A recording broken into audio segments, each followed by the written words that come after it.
just going to get a presentation from Alejandro right now. He's going to be giving a presentation, a report on the barriers that inhibit immigrant refugee artists to achieve their professional goals and strategies to overcome those barriers. So Alejandro will give his presentation and then we will take a break. Okay, thank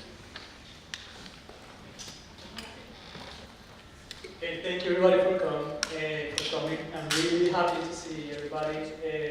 This is kind of like a dream. I've been working in this project for so long. And thank you for all the people that believed in the beginning, like meeting in kitchens and we're going to do this. I'm going to present the report. And it's like, yeah, it sounded crazy, but now it's happening. So thank you for believing. So yeah, basically this is a report that is trying to identify the barriers that we find as a community and how can we overcome those barriers by applying actions and strategies. Who we are? Well, we are a collective of immigrant artists. We come from several backgrounds, different nationalities, nationhood, gender, sex identities, ages, incomes, and disciplines. And we live in the National Capital Region. And this picture is really important because it's not from the stock like internet. This is actually us. Like we are really it's real. It's a beautiful picture. Thank you, Oscar, for taking the picture. Our mandate, we believe that knowledge is the foundation for capacity. Thus, our actions are aims to construct a long-term continuous process to empower the immigrant and refugee artist community by developing community assets, abilities, and capacities. And this is really important because the way we approach development is based on mapping assets and working from the abilities and the skills that are already in the community. And we believe that the development of community needs to come from the communities itself and not from outside in and top-down approaches, but like from the community. Well, of course, we need support. Like we need support from institutions that have more capacity and that have the financial capacity for doing projects. Our principles are self-determination, self-management, sustainability, participation, ownership, agency, and bottom-up planning. Our services are networking, exhibitions, and art festivals and workshops. In fact, we are having a festival right now at the Nectar Community Center. It's a festival of immigrant artists with Inuit, Métis, and First Nations. It's free, everybody can go, and basically we are up until the 25th. So before you leave today, I can give you programs in case you want to go. Tomorrow we're going to have a free concert.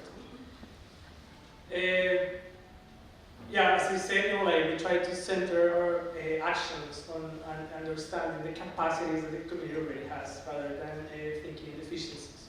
Because when we think in deficiencies, then or deficit, then we become dependent on services, and usually those services come from outside the community.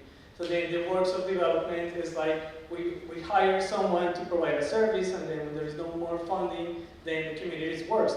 Because they were depending on those services and they never learned how to actually overcome their problems.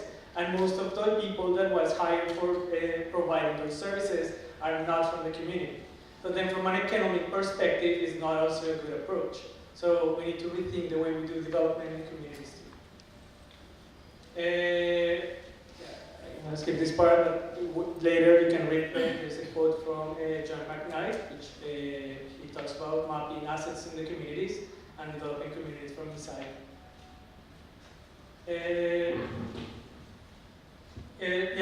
In the final section, I added a list of recommendations that are informed by the needs and goals of the community. So this charter is really important because I think one of the main problems that I see here in Ottawa is that people usually don't understand the difference between consulting and empowering. So, like most of the projects that I see of empowering communities, they're only consulting. So I was using, and this is the methodology that we use for this project. So basically, is the community engagement continuum. So it's a process. So the first part, you inform the community. Basically, you try to assist them with information so they can understand the problems and alternatives in an objective and neutral way. And the second step, and this is, as you see, is unidirectional, like it's just you informing them. Then you consult, so then you ask them, to get some feedback on analysis, alternative, and decisions. And then, like here is what everybody usually ends. Like, oh, we consulted the community. And that's really problematic. Because we need to involve the community. We need to ask them, is this information that I'm getting from you right? Am I understanding what you're saying? So then this is involving, like basically it's a continuous consultation when you create this involvement. The next step is to collaborate. So then it's like actually including them in decision-making processes. Because one of the main problems is that we always approach these processes in hierarchy levels. So then it's like it's top-down approach. And then the community never has the possibility to be part of the decision-making processes. And I think we need to rethink democracy and create participatory democracy. So it's also important to think this from a cultural perspective too. Like, this is culture, but this is politics. And we live, like this version of disciplines is suffered from the past. I think we need to start thinking everything, like arts, culture, politics, and economy as one thing, and we need to understand a little bit of everything and see the connections. So that's why for me it's really important to, this is the methodology that we use. So in the first step, the techniques that we use, and also, to simplify, you can say that this is the first stage, the second stage, and third stage. So in the first stage, basically is just informing. So the techniques that we use was create a website. We had an email and constantly sending newsletters. We create a YouTube channel where we post the workshops that we do, information, infographics. So basically, I was showing in the first sessions the equity and inclusion lenses of the City of Ottawa. And I'm showing also the immigrant snapshot, and I even show the equity and diversity and inclusion report from Calgary. And I know we're not in Calgary, but what I like is how you can see the gaps visually. So if you haven't seen this report, I think it's really important because they managed to visualize the gaps, which is something that we don't have here in Ottawa. And public meetings, we did more than 3 public meetings. Then we vote, so basically, we invited the community to vote. We did surveys, printed and online, focus groups, so meetings with smaller groups, getting more feedback, capacity building workshops. So we did a workshop on how to develop budgets for doing applications, art applications.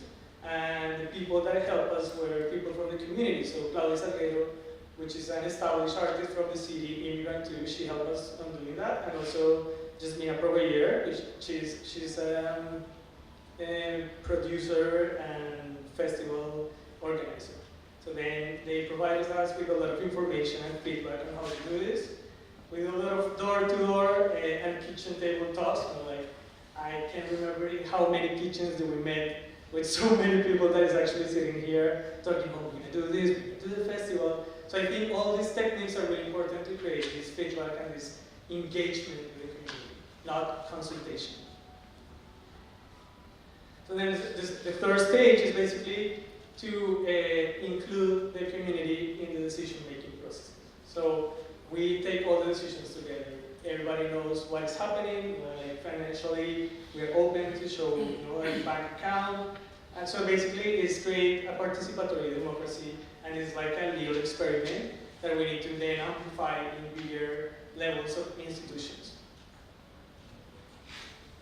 This is a note that I need to do because, although what I'm trying to do with this report is to generalize the obstacles and gaps that the community encounters, it's also really hard because our intersect identities. So, and for those persons that don't understand intersectionality, basically it's a framework that comes from Black feminism that attempts to identify how interlocking the system of power and authority impact the most marginalized people in society. It considers the various forms of social stratification, class, race, gender, sex, age, abilities, are interwoven together. So that means, it's not, if you're a transgender woman, immigrant, Black, there are different systems of oppression that are going to be oppressing you. So the challenges that person is going to encounter are not going to be the same as me, because you know, like maybe if I say that I'm male and we have patriarchy, then, you know, like that becomes privilege. So, you know, like, so then it's really hard to say all the community has the same obstacles, but we try, you know, like, so I try to include everything as we heard. So yeah, so there's a wide range of different categories of people within our community because they intersect identities. We can be racialized people, Caucasians, indigenous, First Nations, youth, adults, unemployed, partially employed, full-time employed, underemployed, women, men, LGBTQ2S, academics, non-academics, professionals. So we're really diverse in so many senses. And our culture can be similar to Canadian culture, can be totally or partially different. You know, like we have people that are like from the United States that are in the coalition. Of course, for them navigating this system is going to be easier than a person that comes from Uzbekistan, which actually we have one person from Uzbekistan that is part of the coalition.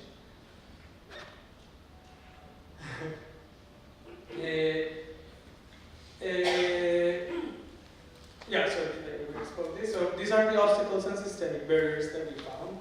So basically, I try to divide it in big categories. The first one is cultural barriers, language barriers, economic barriers, lack of access to resources, so information, spaces, grants, materials, tools, knowledge, network opportunities, lack of understanding between the City of Ottawa staff, partners, artists, and audiences, and then advocacy and development dependency projects coming from top-down and outside approaches. So the reason why I invited also Professor Salgado is because understanding colonialism takes time. You know, like we are not going to understand how deeply it is in our life in one afternoon. So, you know, like, and something that I really think is that it's a subject that we should be constantly speaking about this. Because the more I study post-colonial theory and understanding how the dynamics of power behind the production of knowledge, the more I realize, you know, everything that I do, the way I speak, my dress, everything is colonialism. So it's more, it is worse that we actually cannot understand. And I'm going to explain later how that's also reflected in the application processes. So, you know, like, so it's not just talking about theory, but it's also how this actually is affecting the life of people in different ways. So, for example, the concept of art as universal and homogeneous structure is an artificial construction imposed by Western powers. That means that thinking that art is just one way of understanding art, and then we do that in the application of the criteria assessment is the top on the, you know, like the artistic merit is on top of the criteria assessment, then, you know, like we have conflicts there. Because that idea that we have of the artistic merit comes only from one perspective, and it's not included in different perspectives. That idea has been created by Western Europe and Euro-America, and has been legitimized as universal knowledge by power knowledge institutions like universities, government, and art academies. It is a concept that has been constructed on modern scientific positivism, which lays on the base of Western epistemology. And I know it sounds really weird, but I'm going to explain that. You know, basically, we need to understand that the way we created and we organize the disciplines in Western society has a structure of thinking that is called scientific positivism. And this means that we believe that by experiencing and observing a natural phenomena, we can get positive knowledge with the help of logics and analysis. The main problem with this approach is that we forget that the way we're questioning has already implicit bias behind. So, you know, like, so then, you know, like concepts like neutrality or objectivity are not real. So then, once we understand that, then everything that we have been taught is just discipline. And we call actually that discipline. So we have been disciplined. And language is sacred, you know, like, there are no words just for being there. When a word means discipline in two ways, like the discipline of art, but also discipline someone, is because it's true. Epistemology is a field of philosophy that basically deals with the production of knowledge. How do we produce knowledge, and what is knowledge? So then it's understanding that there are different ways of production of knowledge. So then that's what Professor was talking about, different epistemologies. So when we understand that, then we understand that universalism and homogeneity are not possible. So then we can start talking about like pluriversalism or different epistemologies and different ways of knowing and being at the same time. And that's a challenge, because how are we going to do that? And then how can we want to create a cultural policy with those ideas, which is really complicated. But it's a challenge that we need to take. So Western knowledge has been constructed on unresolved assumptions of Western. So the first one is the notion of archival stability. So basically, the way we produce knowledge is based on archiving, the archiving practice, and then we think that archiving is a neutral objective practice. So we archive documents, we archive histories, we archive tools, and then when we are archiving, there's a person, there's a subject that actually is archiving. So then once you place that person, then it's not objective, it's subjective. So the practice of archiving is itself subjective, and we build history on the practice of archiving. Then when we talk about that, then we come to the second assumption, the dichotomy between objectivity and subjectivity. So we think that everything that has been created in a Western university is subjective. So when we talk about science is objective. And I need to clarify here that I'm not challenging biology, or I'm not saying that global warming is not real. I'm not talking about that. I will say more in humanities and social sciences, we have several problems in the way we produce knowledge. And there are several dynamics of power that we don't acknowledge. And then we construct politics in those assumptions. The perception of history as a unidirectional arrow of time that ends in Western civilizations. So as the professor was saying, so basically, life was created in Africa, and then we moved to Mesopotamia, and then we moved to Egypt, and then Greece, and then the final arrow is Europeans. So being European is you're the most evolved person, and we study history in that way. And that's an artificial construction that we need to re-evaluate. And that's also related with the history of art. Like when we think in the history of art and we just study white painters, male, all of them, then you just become maybe I don't know, maybe I can't be part of that history. Or maybe that history was archived in a certain way, and there were certain power dynamics behind the way we created that history. Universality of scientific academic knowledge and institutional location of production. So basically, there is this notion that Western knowledge is not from Europe, but it's universal. But I think if we're going to think in creating different epistemologies and overcoming universalism and creating pluriversalism, one way is to locate knowledge. So say this knowledge is from here, and then we can have different knowledges located geographically. That's just an idea. We can imagine that we could do that. The stability of disciplines and their clear margins. So basically, when there was a transition of power from the church to the nation states, there drives a transition of the way we started organizing knowledge. So then it was from religious knowledge to secular and philosophical knowledge. Because these disciplines were new and they needed to get a legitimate knowledge, then the only way was separating everything by disciplines and creating structures or maybe discourses, disciplinary discourses.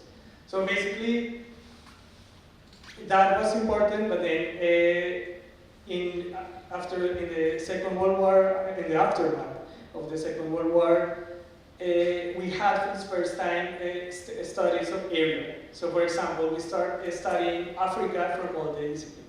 Or we started studying feminist studies, so studying women from political, economical, geographical, cultural perspective.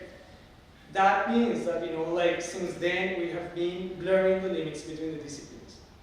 And that's really important because that is also happening in arts. Actually, in the 60s, we have, Rosalind Krauss with the book Art in the Expanded Field, if I'm wrong. So, basically art is also blurring the disciplines between painting or sculpture or video. So we are changing as a society and the context is changing, so we need to change cultural policy. And the last one, I'm not going to discuss that one. It's like, it will be one after one. I'm just going to read it. Nation states as the main and unique apparatus of political power and agency. Yeah, but because some people say that, like the future is transnational. Yeah, that's too complicated. And I haven't been able to connect that to art yet. So it's for another afternoon. The assumptions within the artist. So, the separation between high culture and folklore or popular culture. And this is like subjugated subaltern knowledges versus power knowledge. The exclusion of certain artistic practices from official art sector, and then also the patriarchal and white structure of history of art. Here are some notes, like not all the disciplines are at the same level of decolonization or colonialism. So, like when I think in music, in the last 150 years, we have added a lot of musicians coming from different geographies and different races and ethnicities. Although this happened, I think, like the process of dismantling patriarchy hasn't been achieved. Like most of these musicians are men. Black men, Latino men, but still men. This hasn't been the case for visual arts, literature, cinema, and theater. Although I would say literature also has been more decolonized. But then, when I ask, teenagers or kids what are the books that they need to read in school, it hasn't been decolonized there. And that's really problematic. Because although it's more decolonized in a professional realm, when we go to what actually people knows, is we're still reading white men.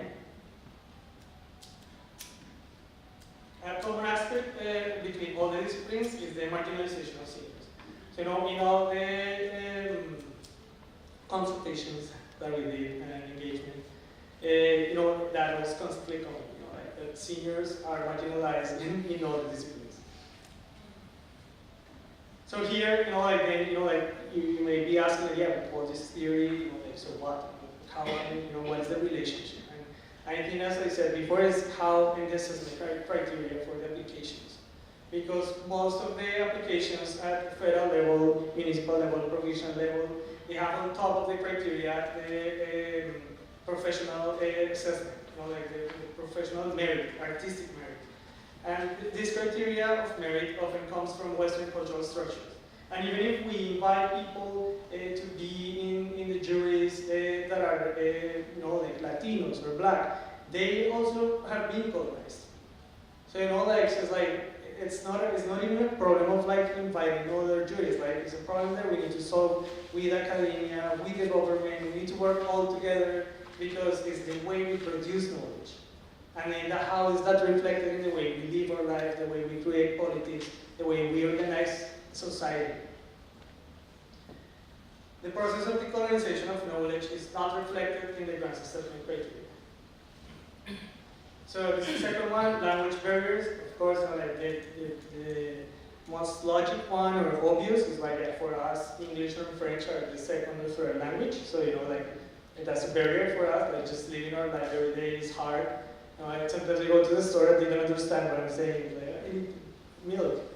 And then adding, that challenge to apply to a grant, then, it's really difficult.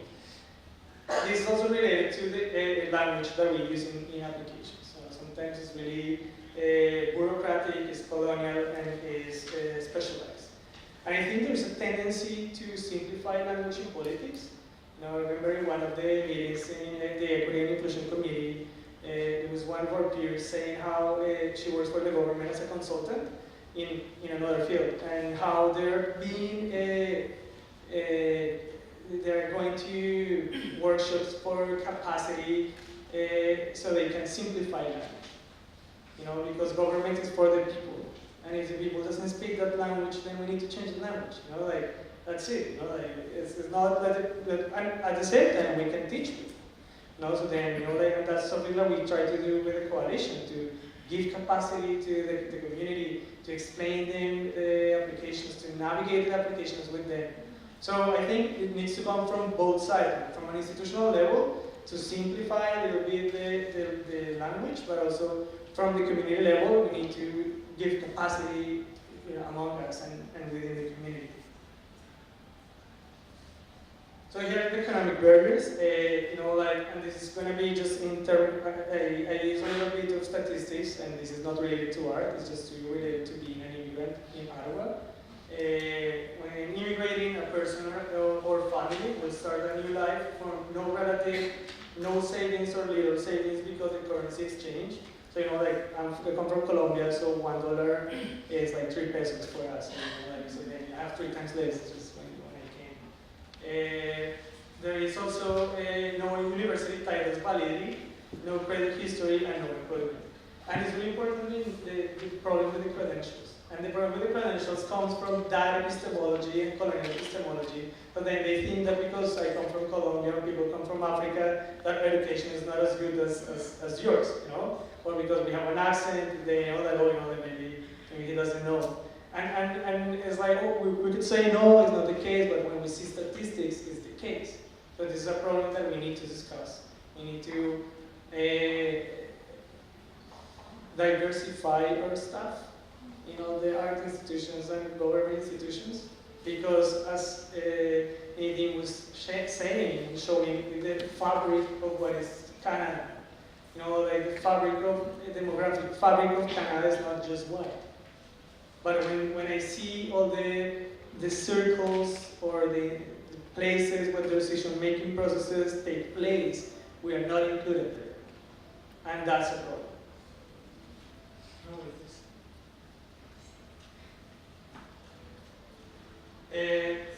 Every single case is different, and the conditions may change depending on the type of immigration status, geopolitical, social, cultural origin, among other factors. The naturalization of colonial epistemology implies a distrust on non-Western education. As a result, there is a high level of unemployment or overqualifications in our community. I was Ubering today, and I was talking to the driver, and he was telling me, he's an industrial engineer. And I came here 10 years ago. I have like 20 years of experience, and I haven't been able to get a job. So then I Uber, because it's the only thing that I can do. And they was asking me, do you think that the government, they just do it because they want to have qualified people to work in McDonald's?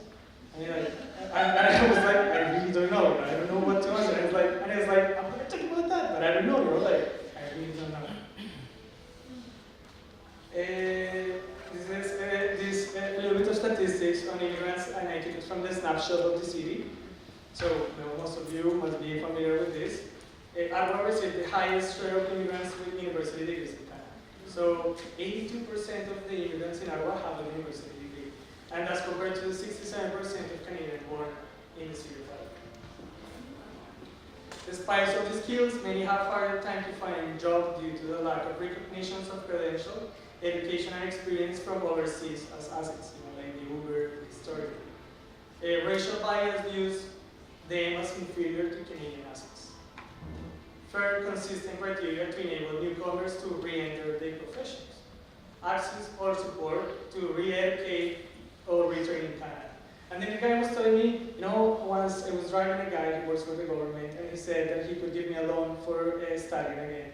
And he said, but my family, I need to send them money, so I can't, have another debt and not producing for 2 years and then being in debt for 10 years more.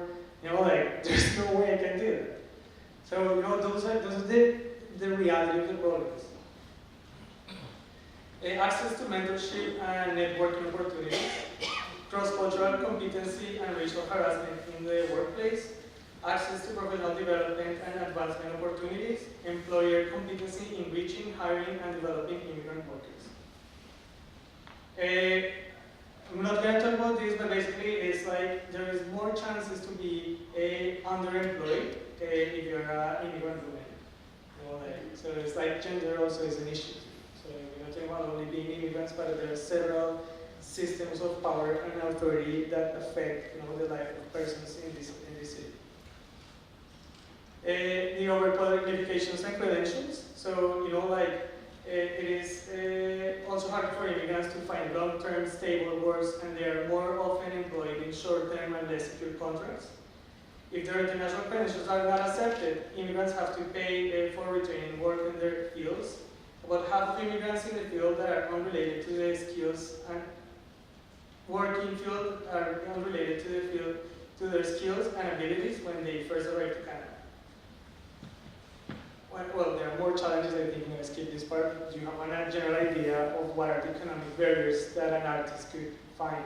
So basically, if you have all these barriers, and then you need to, and you want to produce art, and you want to work in your field, it's going to be really hard because you're already going to be working 2 or 3 times jobs. The information is not out there. It's really hard to get the information, and then when you're going to do an application, I'm personally having time for doing applications, and they take a lot of time, a lot of time. It's like almost 2 months of work, and sometimes you don't even get it. So it's like playing the lottery, Lack of access to resources, information, spaces, grants, material, tools, knowledge. So adding to what has been already said, there is a deficiency in the organization and distribution of information.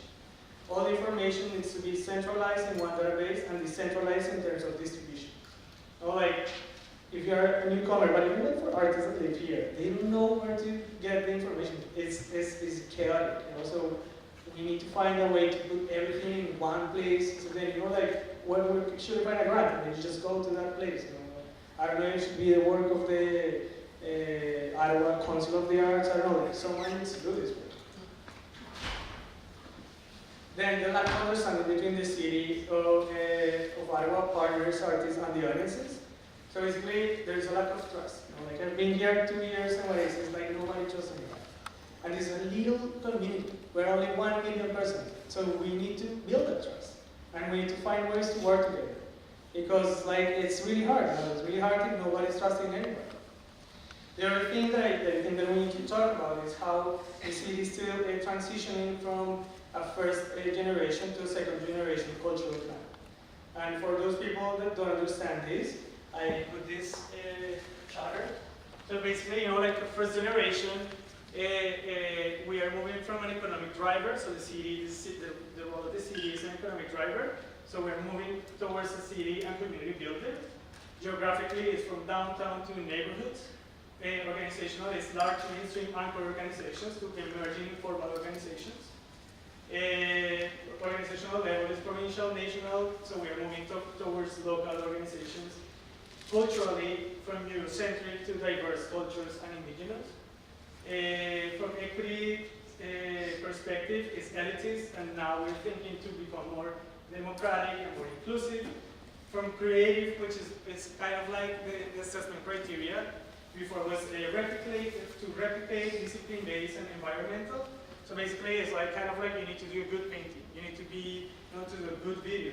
So that's the meaning of replicate, because it's a concept that is already there, and then you need to repeat it. And it's discipline-based, do a good painting. But in the future, it's going to be about creating and being innovative. It's interdisciplinary and ecological. Economically, before was for affluent people, now we are thinking in underserved communities. Financial strategy, revenue operating, miscapitalization, grants, donations.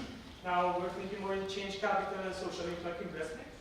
For funding perspective, major traditional art organizations and project funding. And now it's more equitable funding strategy, flexible funding.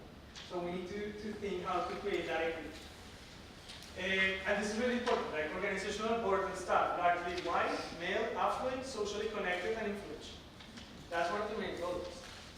It needs to be more culturally diverse, financially diverse, representative of the community, of the Canadian fabric, demographic fabric. In terms of access, for those who can afford it, and now we're thinking for all, And sometimes you say, oh, $10, it's easy, but no, sometimes people don't have $10, and we need to innovation. Yeah. Major performing and visual art centers and museums in terms of space, and now it's more like community-based, flexible, and inexpensive to use. For example, the Nectar Community Center. Heritage, build heritage, and we are thinking more in intangible heritage, to prioritize. So you know, like, I'm gonna send you this so you're gonna have time to read it, like, behind a lot of things. So here is where I took it from, you know, like UNESCO conventions, UNDP report, Agenda 21 culture. So this is like a worldwide tendency. And the changing context influences is not a matter of when, but if. You know, like basically we need to understand the context is changing. At the same time, if we understand that, then we can change the culture the way we understand culture. Following the continuum of a city planning model, so then, yeah, this is like kind of like the history of cultural planning. So, you know, like the first city was a city that privileged its own self-interest as an enterprise. So interactions are transactional. This is from 1990s. Then we moved to the second city. The second city prioritized partnerships while maintaining top-down control, which I feel like otherwise is like between the second and third city, but we are not in the fourth city. The third city is relationships matter as well as transactions. The city becomes more responsive to the authentic needs and well-being of the communities. And for me, the equity and inclusion committee is this, you know, like it's really important. And then the fourth city, open, ecological, inclusive, and equitable, recognizes its responsibility to indigenous voices. I don't think we are there yet. And I'm going to explain why. 5 minutes more. So when we read this, you know, this is from the report of 2018.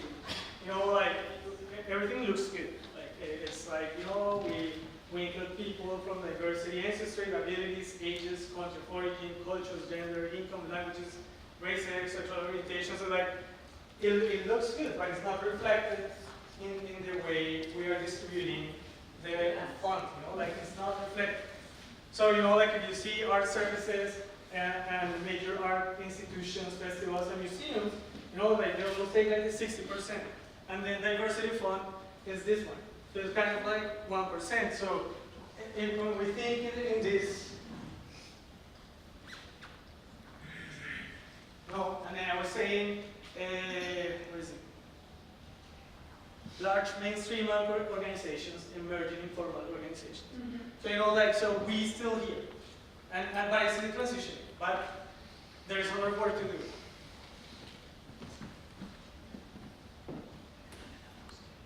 So you know, like, so then you see all these institutions, actually they don't reflect any equity-seeking community. So we need to actually reflect that in the way we distribute the envelope. So this is the list of recommendations. And solutions. They're very small. I'm going to give you this. I'm going to send you this so you can read it with time. So basically, I heard this a lot. Creating a mentorship program where an established local artist can mentor an emerging immigrant artist. Because if the problem is how to navigate the space and the institutions and access information, there are so many people that they already know how to do it. So maybe how can we find a way to partner them with someone that is actually trying to find them? I think the Equity and Inclusion Committee needs to be permanent. We need to hire immigrant art administrators in full-time positions. Being included in the decision-making processes, policy-making, juries, committees, etc. Increasing participation and visibility. The need of the colonization of knowledge at individual, institutional, and societal levels, so educating staff, artists, and audiences to raise awareness, diverse cultures versus Eurocentric. Simplifying the grant application language, reviewing grant assessment criteria, centralized database of art resources and opportunities, decentralized distribution of information, allocating funding for emerging informal organizations, redistribute funding envelope to improve accessibility, participation, and visibility of equity-seeking groups, prioritize neighborhoods versus downtown, prioritize community-based inexpensive spaces, and prioritize intangible heritage, so storytelling, memories, relationships, wellness, knowledge, skills, ceremonies, and beyond. So that's all. Thank you.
feel that the most important part is to include communities in decision-making processes. Because that's going to give us the possibility to decide together what is the next step. Until we don't do that, then everything is going to be talking decision. It's just like beautiful words, I adopt them, but it works. I think additionally to that, I think we need to work with the education system. The colonialism is in the education. And I'm really concerned about my son, their gender is going to be public education because, the history that he's learning is whitewashed. And is not acknowledging the participation of other ethnicities in the construction of Canada. I arrived here 2 years ago, and for the first time I was an immigrant. Never in my life I was an immigrant, so it's a really weird experience. And then I started researching the history of immigration in Canada. And I got obsessed with the history of Chinese immigration. And I've been doing that research for 2 years now. And what is more surprising to me is the lack of acknowledgement of all the agency that they had in the construction of Canada.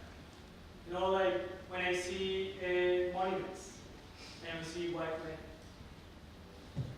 men, and then if we say, oh no, that's white supremacy, then people get offended. But I think it's not about offending anybody. It's about talking a real problem that is out there, that is embedded in our society, that is affecting us in all the aspects of our lives. And if we don't accept that there's a problem, then we can solve it. That's my thing. And maybe, Professor, you want to add something? Oh my. This is what I call the educational part. Yeah. The city goes. I have to. Every once in a while, I do a live show where the history of Canada unfolded. Excuse me, could you speak I louder? speak louder. Yeah. I'm just saying that I'm just talking about the educational part very quickly, where every year there's a sort of light show in front of Parliament. And I'm always shocked by the way the national history is narrated. This is really, national history is always a space of contention anywhere around in Canada. But here it just seems not to do that well compared to certainly not in the rendering that I see. I mean, you see, first of all, they start with the history of indigenous people of Canada. So they mention 10,000 years of history. But they only mention the land, they only mention 2 or 3 that are absolutely, of course, essential, but shockingly narrow. When you see the immense cultural foundation, the naming of the I mean, there are so many things that Canada is so profoundly indebted to the first inhabitants of this land that somehow is not translated in this very brief. In film analysis, you always pay attention to screen time. Now, 10,000 years of history are summarized in this show in maybe 10 minutes or 5 minutes, I don't know how long. And 150 years of history, let's say from Champlain, let's say this and in the next hour or 45, I'm totally shocked how it is possible. So it is open, and we go there to learn, to teach our children precisely about the history of this stuff. But the show demonstrates to us that we are offering a European history of Canada. This in 2017, 18, 19, seems to me